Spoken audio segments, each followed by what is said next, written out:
মানে মানুষে বলে যে রহস্য পুরুষ, জিজ্ঞেস করছে কি করছে উনি, কিন্তু ভূত হয়েছে, পেতনি হয়েছে, দাঁত বের করে রক্ত খাইছে মানুষের, রহস্য পুরুষ করলো কি করে? আমার কেউ বুঝাই দেখ, তাইলে আমি তো বুঝবো। হ্যাঁ, উনি আওয়ামী লীগের মতো ক্ষমতা সম্বন্ধ পার্টির এগেনস্টে জাসদ বানাইছে 3 মাসের মধ্যে। এটাকে রহস্য পুরুষ বলে না, এটাকে বলে সাহসী পুরুষ। ইতিহাস কি অনেকের মতো নিজের মতো করে রচিত করে? পৃথিবীতে জীবনে আপনাকে একটা জিনিসের উত্তর দেন, আপনাকে শিক্ষিত মানুষ শিক্ষকতা করেন, উইনিং পার্টি ছাড়া কেউ কোনদিন ইতিহাস লেখে? না, সকল ইতিহাসে উইনিং পার্টির পক্ষে চলে যায়। তাহলে তাহলে প্রশ্নটা কিন্তু বাংলাদেশে তো উইনিং পার্টিগুলো অনেকবার চেঞ্জ হয়, একবার আওয়ামী লীগ, একবার বিএনপি, একবার জাতীয় পার্টি। না, উইনিং পার্টি তো আওয়ামী লীগই। মানে উইনিং পার্টি তো আওয়ামী লীগ, এরপরে যখন সরকার হয় তখন দেখি একবার এক এক রকম মুক্তিযুদ্ধের ইতিহাস সরকার শুনি। হয় হইলো আওয়ামী লীগই তো 20 বছর। যেমন এই 20 বছরে আমরা একরকম মুক্তিযুদ্ধের হিস্ট্রি শুনতেছি, এখন আবার নতুনভাবে একটু ভিন্নভাবে শুনতেছি এগুলো। হ্যাঁ, ভিন্নভাবে শুনতেছে, যারা যাদের পছন্দ মতো করতেছে। তো হযরত মুহাম্মদ সাল্লাল্লাহু আলাইহি ওয়াসাল্লাম মারা যাওয়ার পরেও বলছিল যে হযরত মুহাম্মদ সাল্লাল্লাহু আলাইহি ওয়াসাল্লাম নবী না, আমি নবী। বলেনি আমর ইবনে রাস? 4 জন তো নবীও ডিক্লেয়ার হয়ে গেছিল, হয়নি? রাইট। তো যে যার মতো বলতেছে, এখন বলাটাকে আপনাদের খুঁজে বের করতে হবে। সে বলার কতটুকু সত্য? হ্যাঁ, সত্যটা কতটুকু সেটা হইতে পারে কি না। আমি তো কোরআন শরীফের হাদিস শরীফের মুখস্থ জিনিস না আমার। আমি যখন চিন্তা করে দেখি পারি না, আমি চুপচাপ বয়ে থাকি।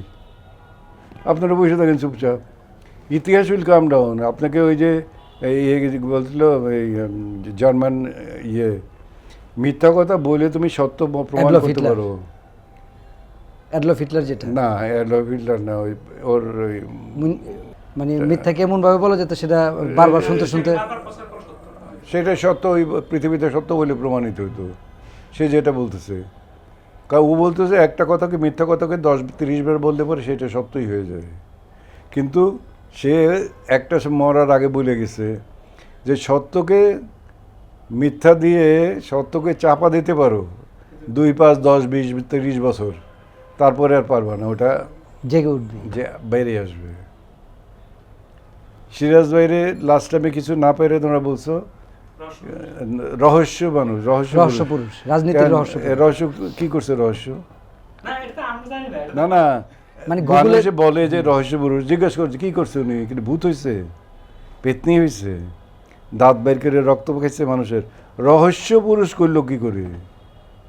আমার কেউ বুঝাই দেখ, তাইলে আমি তো বুঝবো।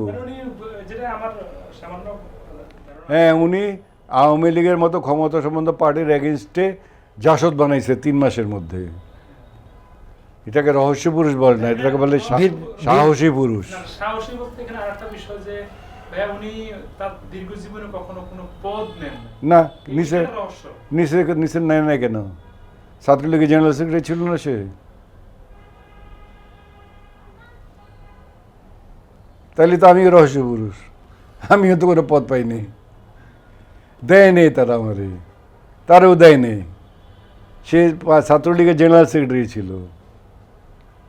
ওবায়দ ভাই প্রেসিডেন্ট, তার সামনে কথা বলতে সাহস পায় না, যা বলে সে তাই করে। হোল বাংলাদেশ, কি নাম ওর আর একটা প্রেসিডেন্ট ছিল যারা মারলাম আমরা পিঠে, এরা ফেরদৌস কুরাইশি, উনি বললো ওরে স্টেজে উঠতে দিস না, 2টা থাপড় দিয়ে নামাই দিস। আমরা গিয়ে 2টা থাপড়ের জায়গায় 4টা থাপড় দিলাম, কি হলো? জানিও তো না কিছু, জিজ্ঞাসা করি না কি লিখে মারবো। পার্টির প্রেসিডেন্ট, ইঞ্জিনিয়ার্স ইনস্টিটিউটের রানিং মিটিং অবস্থায়, হ্যাঁ, রানিং মিটিংই সে পাওয়ার চলে গিয়ে আরেকজনের কাছে যাবে। বুঝতে পারছি।